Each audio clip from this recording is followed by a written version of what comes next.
Hello, guys. This is a special sub episode of episode six. In this sub episode, we'll talk about the Argus report. Definitely something that happened in cricket. Very important moment.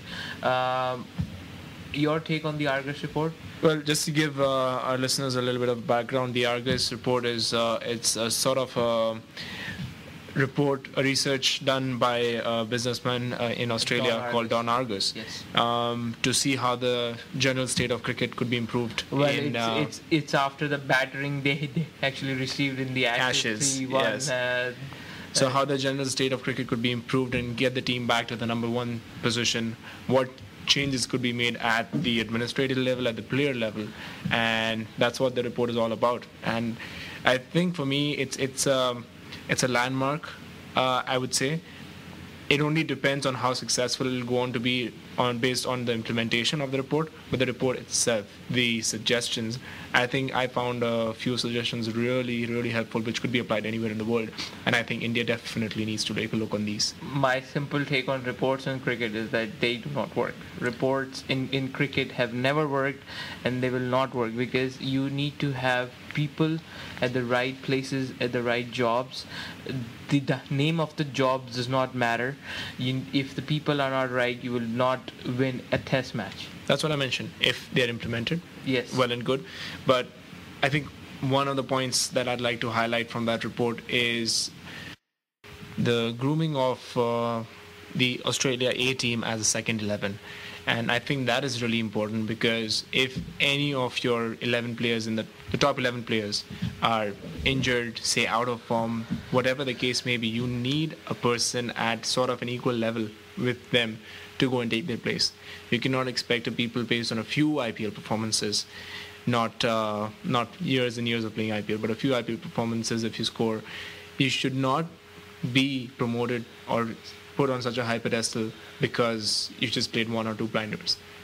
And people expect the IPL players to come up because it is a platform where they get to shine, but you sort of forget that day in day out performers of the local cricket.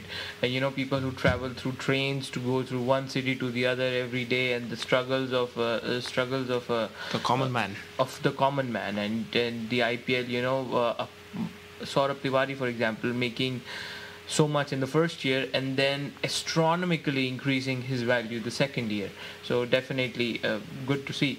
But let's go over the Argus report, because this is Australian cricket and we'll talk about Australian cricket. First of all, Tim Nielsen has been fired from the job. The only Australian player who has done well under Tim Nielsen is Shane Watson. The rest, all the performances have gone down, except for maybe Michael Hussey, but that's also iffy because he only performed in the first two test matches of the Ashes. But all the performances have gone down. They have not found a spinner. Obviously, spinner is the big problem. And the reason why this Argus report was created was because Australia have tried 12 test spinners since Shane Warne, and they have not finalized on either one. I think the captain and the coach have been given more responsibilities. They're part of the selection committee now, and I think that's the way it should be, because the captain really knows his team composition the best. I do not think a bunch of players or a bunch of people sitting in a room, air-conditioned room somewhere, decide what the squad best fitted is. I think the captain has to have a say, and has to have a big say in who's selected and who's not selected, and the reasoning for that. And the coach also has a good idea of the number of players in the squad, their strength, their weaknesses behind the scenes that we don't see.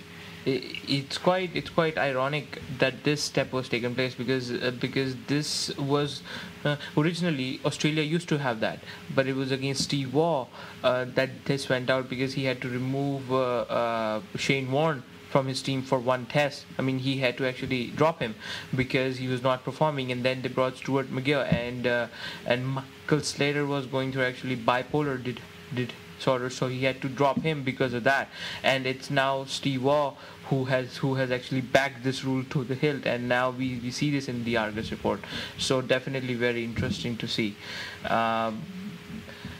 Selections, obviously, I think if you followed the New Zealand New Zealand changes in the coaching, they sort of are similar to this, where there is a head coach created, or sort of the management head honcho is created, which is John Buchanan, and now he controls everything, and then the coach is the captain is part of selection committee and everything. So that's right. I was just going to draw the parallel with what happened in New Zealand a year or two ago. Yeah. And that was pretty similar to what's going on with Australia right now. And I firmly believe that should be the case. The coach and the captain should have a greater say in what's going on in the team selection matters. Yeah. Anything else that jumps out for you? I think personally, if you ask me, then one of the other suggestions which talked about improving the quality of pitches and providing a more test level sort of pitches in Australia was one of these suggestions, and I think that could be implemented anywhere in the world to groom the youngsters on what to expect when to go to different conditions. So they could definitely create a total batting surface, a spinning wicket, a fast bowler's paradise, different kinds of wicket, give them exposure to where they play, what kind of conditions they'll be exposed to when they go out of the country. Especially now with the technology that is available and absolutely stuff, definitely. And I think again, if you'd want to draw parallels with India, they could definitely take a hint from this. And I think the reason why India is not creating any good fast bowlers is because the conditions at the domestic level.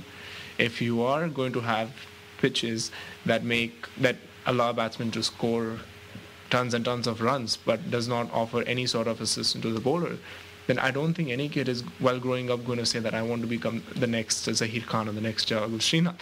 Yeah. That is not going to happen. You will only get Sachin Tendulkars and Rahul Dravids and if you're lucky. Sehwags. If you're lucky, yeah. Well, as idols. Yeah, as idols, yeah. Another good thing that I think India can take from this report is the improvement on injury management and taking care of your players on off time. And I think that's what we saw this series, India-England series, where they have struggled to... I mean, how can you ask Sehwag to come back?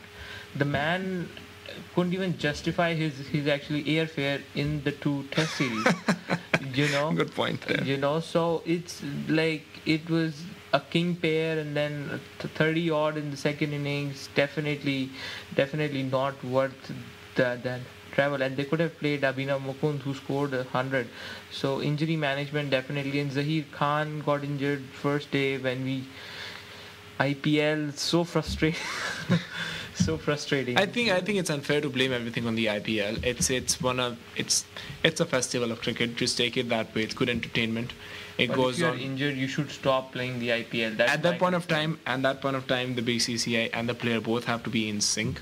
The team management and the player, that is, they have to be in sync as to how much the extent of the injury is, how much rehabilitation period time is required, and if it's obstructing your national commitments, then obviously you should have to take a call at that point of time. Is the country first or the IPL team? And at that point, we will have this debate. This is what has been stopping the players. We will have this debate till no end, and what is ironic is that whenever IPL ends, the next 3 months India plays its worst cricket. If you see, India lost the second and the third T20 World T20s because of injuries and IPLs, and then they lost, I think, one more major series last year after the IPL. So it's just so shocking to see that players cannot recover after the IPL, and it's cannot say enough. And we will not stop until this issue is actually resolved by BCCI.